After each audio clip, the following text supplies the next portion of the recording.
Мустафа Гайдер, бывший спортсмен, бывший тренер, заслуженный тренер СССР, Узбекской ССР и так далее и тому подобное.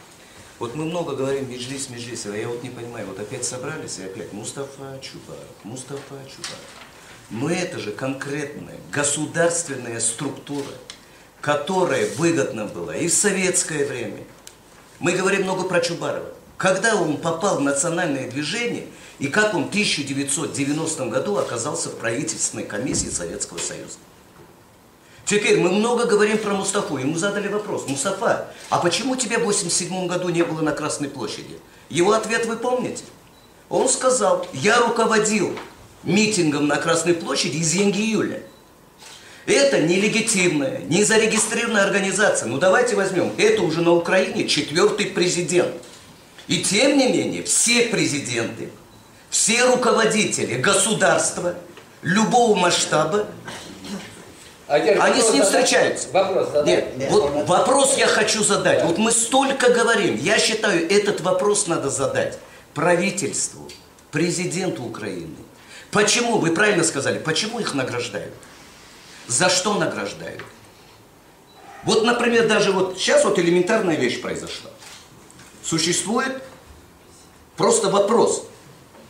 Республиканская детская юношеская спортивная школа по улице Севастопольской, это бывший кинотеатр. Если бы вы знали, сколько из средств Рескомнадза было туда перечислено денег на оборудование, строительство, реконструкция и все такое, вы ахнете. Что произошло? Сняли директора, отправили на пенсию. Мы рекомендовали Казакова Рустема Абдуллаевича, чтобы вы знали.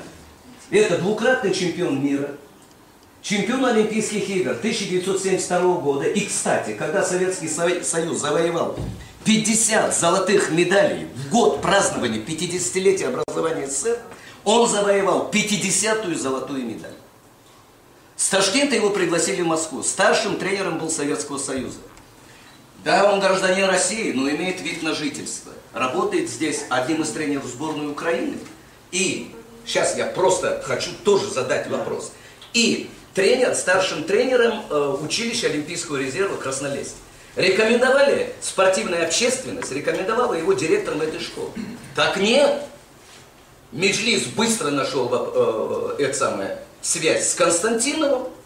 Появился еще такой сейчас великий знаток спорта Хамзин. И протолкнули туда Сейдамета. Когда я приехал в 1994 году, вот, Динамо, Тамет, самый спорткомитет, училище Олимпийского резерва открывали школу. Я сейчас понимаю. Все это мы делали, их никого близко не было. А сейчас Сейдамет это самое. И уже и спорт влезли. Не угодны ли они властью? Не передергивают ли их для того, чтобы поставить в противовес народа и закопать все национальное движение? Так вот поэтому мы и говорим. Олег, да. Ну, я не только один отвечаю, вам тоже все правильное замечание, это дополнение к тем обвинениям, которые не сказали. Это вкратце.